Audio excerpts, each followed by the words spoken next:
I'd like to thank Skillshare for sponsoring this video. The first 500 people to click the link in the description will get 2 months of Skillshare Premium free.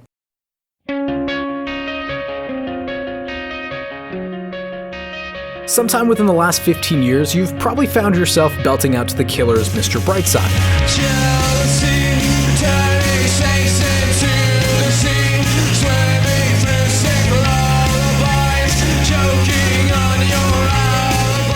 The adored indie-anthem assisted the Killers in becoming one of the most successful rock bands of the 21st century, all the while still managing to hold its own in 2018. It only ever peaked at number 10 on the UK singles chart.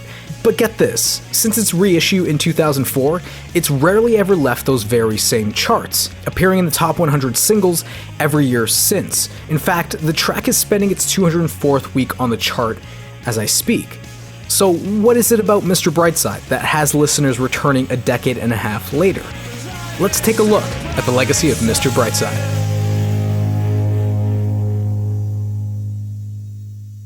In 2001, Brandon Flowers was fired from the keyboard-driven synth-pop band Blush Response. After attending an Oasis concert, Flowers had a revelation. He felt he was meant to be in a rock band, and his search for bandmates began. He came across an ad posted in a Las Vegas newspaper by David Koenig, a guitarist who had just arrived in Vegas the year before.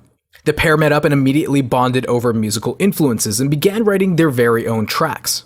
But when the pair heard the Strokes' debut, Is This It?, the young Killers felt a little discouraged. They thought the album was flawless, and it led them to scrapping everything they had written except for one song, Mr. Brightside. Koenig already had the riff for Mr. Brightside completed before meeting Flowers, and Flowers had just exited a relationship where he discovered his partner was being unfaithful. When the pair began collaborating, the rest of the song just fell into place. Its lyrics wound up being fairly simple. It has no second verse because Flowers just didn't have anything more to say. They'd play their first show at an open mic night, performing the brand new track. Initially, they weren't too pleased with it, but then again, they didn't have a drummer at the time. When they had a friend play a backbeat to the track, it sent shivers down their spines.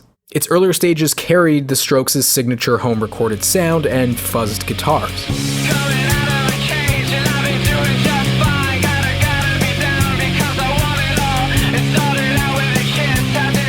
Now, with a demo in hand, the group continued to play smaller venues within the Vegas area and started work on a full album, while rounding out the band with drummer Ronnie Vannucci Jr. and Mark Stormer.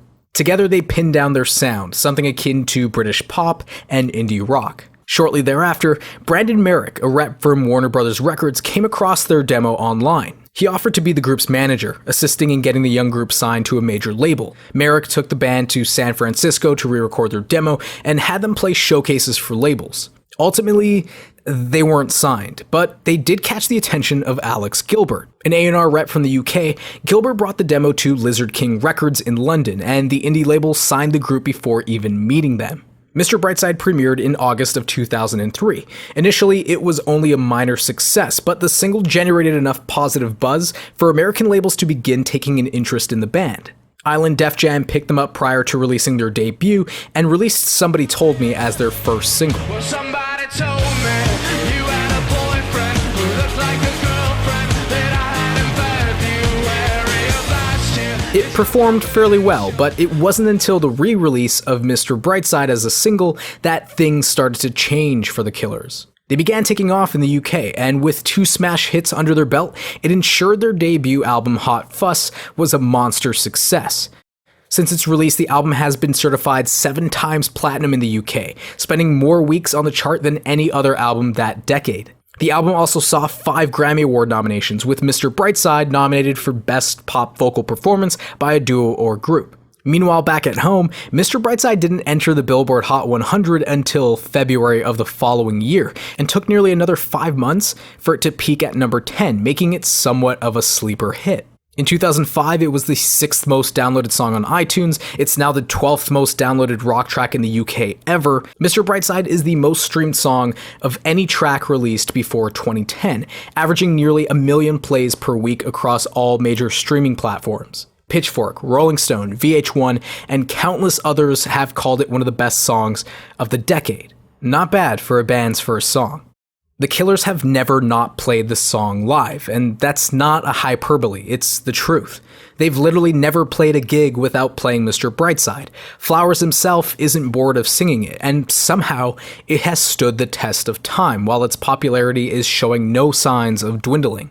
I think the song has persisted for a number of reasons. The opening guitar riff is iconic, it's instantly recognizable, you know the song as soon as it starts. Also, its simplicity has made it really easy to sing, and loudly at that, because its melody isn't all too varied. Everyone can sing along. But the glam rock staple prods us with two contrasting emotions: nostalgia and hope. The emotions in the song were written at a time when Flowers' wounds were still very fresh from a failed relationship. The lyrics venture through a narrator's heartbreak, something I think every generation goes through at one point or another. It's a reflection of the narrator's own denial, anger, and depression, but it quickly turns into a hopeful message of acceptance. Accepting that the relationship has run its course, that it's now time to move forward and look on the bright side.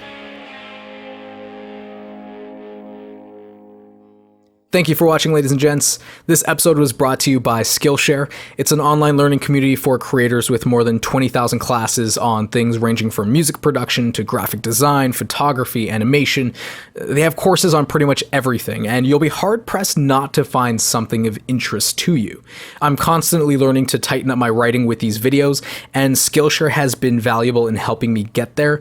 A premium membership starts at about $10 a month, which gives you unlimited access to all courses, but the first 500 people to use the link in the description will get 2 months of Skillshare Premium free. That's plenty of time to start learning a new skill or just pick up a new hobby.